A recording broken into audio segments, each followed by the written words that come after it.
Bharatiya Janata party RPI या महायुती विचाराचे या पिंपळगाव परिसरातील शहरातील सर्व नागरिक बंधूंनो माता भगिनींनो, येत्या 2 तारखेला आपल्याला आता निवडणुकीला सामोरं जायचंय आणि हे सामोरे जात असताना आज आपण फॉर्म त्या ठिकाणी भरले, काही फॉर्म भरण्याचे बाकी आहे। ते साधारणतः फॉर्म आपल्याला उद्या त्या ठिकाणी भरायचे आणि अशा परिस्थितीमध्ये एक बैठक व्हावी, एक विचार विनिमय व्हावे, त्या उद्देशाने आज आपण या ठिकाणी बोलवलं। तर मला असं वाटतं की या बैठकीचं रूपांतर जर आज आपण बघितलं तर ते मेळाव्यात झालेलं आहे, हाही आपण जर सर्वांनी बघितलं तर ठरणार आहे। आजची या ठिकाणची उपस्थिती जर आपण बघितली,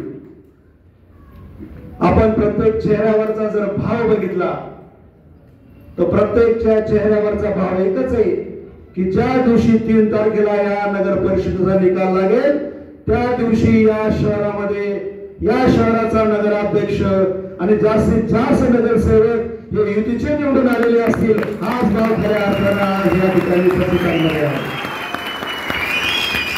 प्रत्येक जण त्या ठिकाणी चिडलेला आहे। काय परिस्थिती करून ठेवली या पिंपळगाव बसवंतची, म्हणजे आम्ही एक झालं म्हणजे पिंपळगाव झालं, हा जो भाव त्यांनी खऱ्या अर्थाने मनामध्ये ठेवलेला आहे। परंतु त्यांना माहित नाही, अरे तुम्ही जर 3 एकत्र झाले तर तुमच्या विरुद्ध हे सर्व पिंपळगावकर एकत्र झाल्याशिवाय राहणार नाही। काहीतरी बोलायचं, काहीतरी सांगायचं, चुकीचं कोणाच्या तरी तोंडात घालायचं। ठीक आहे, तुम्ही फार मोठे नेते, तुमच्या दृष्टीने आम्ही फार कमी, कदाचित आमचं वय कमी असेल, आमचा राजकीय अनुभव कमी असेल, परंतु तुमच्यापेक्षा जास्त आम्ही जनतेमध्ये राहणारे कार्यकर्ते आहोत, हे तुम्ही लक्षात ठेवा। सांगायचं एक आणि करायचं एक, अंधारात ठेवायचं, अरे काय चाललंय? म्हणजे त्यांच्यामुळे युती तुटली, ते अरे तुमचं 3 महिन्यापासून ठरले, आम्हाला का माहित नाही? तुमचे फोटो एकत्र व्हायरल होतात, काय पिंपळगावची कर काय जनता काय दूध खोळी आहे? म्हणजे अशा परिस्थितीमध्ये तुम्हाला आम्हाला मित्रांनो आता या निवडणुकीला या ठिकाणी सामोरं जायचं। निश्चितपणानं आपण ज्या दिवशी ते एकत्र झाले त्यांना तर बुडच नाही, बुड ते एक पक्ष राहिला नाही का, ते पक्षात गेले नाही। एक पक्ष हा झाला का तो झाला का तो, असे पक्ष बदलून बदलून वयाच्या 70-72व्या वर्षी त्यांनी पक्ष बदलला। आता हे का वय राहिलं का? खरं सांगा मित्रांनो, पक्ष बदलायचं वय काय? आणि म्हणायचं प्रत्येक वेळेस ही माझी शेवटची निवडणूक, ही माझी शेवटची निवडणूक, आणि आता परत कोड बीड घालून ताईट रेंगणात हजर। अरे कुठेतरी थांबलं पाहिजे। हे आमच्या सर्व नवतरुणांनी राजकारणामध्ये, समाजकारणामध्ये कधीतरी आलं पाहिजे की नाही? परंतु एखाद्या माझ्यासारख्या सर्वसामान्य माणूस या सर्व पिंपळगावकरांच्या अडी अडचणी, सर्वसामान्यांचे प्रश्न त्या ठिकाणी सोडवतो आणि तो सतीशमुळे मोठा झाला नाही म्हणून तुम्ही सर्वजण आज एकत्र आलेले, हे सुद्धा पिंपळगावची जनता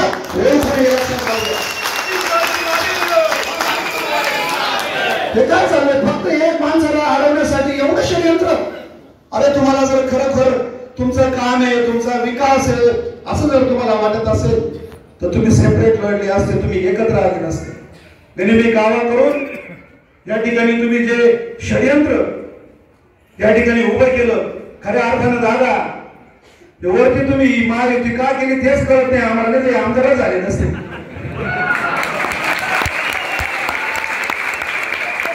भारतीय जनता पार्टीचे मत त्या ठिकाणी घ्यायचे, भारतीय जनता पार्टीच्या कार्यकर्त्याच्या बरोबर त्या ठिकाणी तुम्ही निवडून आले।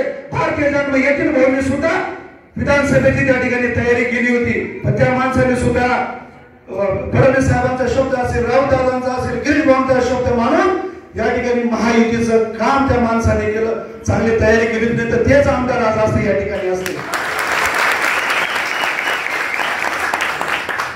परंतु आमचा उपयोग करून घेतला, एकदा नाही, दोनदा नाही, 3दा नाही।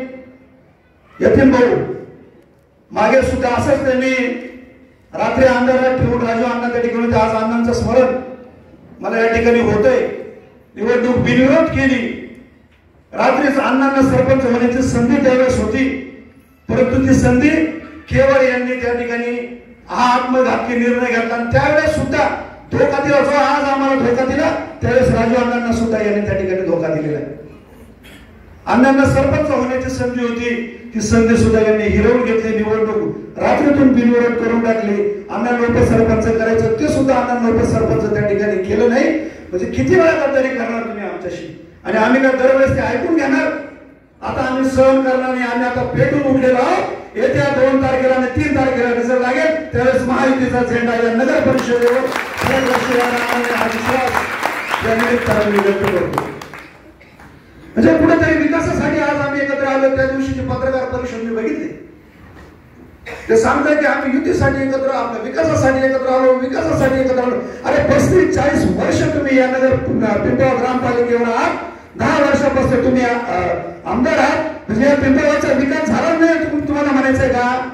तुम्ही विकासासाठी एकत्र आलेला म्हणतात. मी याचा अर्थ निश्चितपणाने या पिंपळगावचा विकास झालेला नाही, कारण सत्ता ही तुमच्याकडे त्या ठिकाणी होती.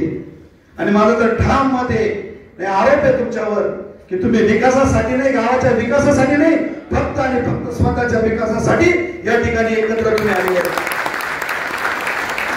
आज जर आपण बघितलं या पिंपळगावच्या रस्त्यांची दुरावस्था, पिंपळगावच्या ट्रॅफिकची समस्या, पिंपळगावच्या ड्रेनेजची व्यवस्था, पिंपळगावच्या पाण्याची समस्या, पिंपळगावच्या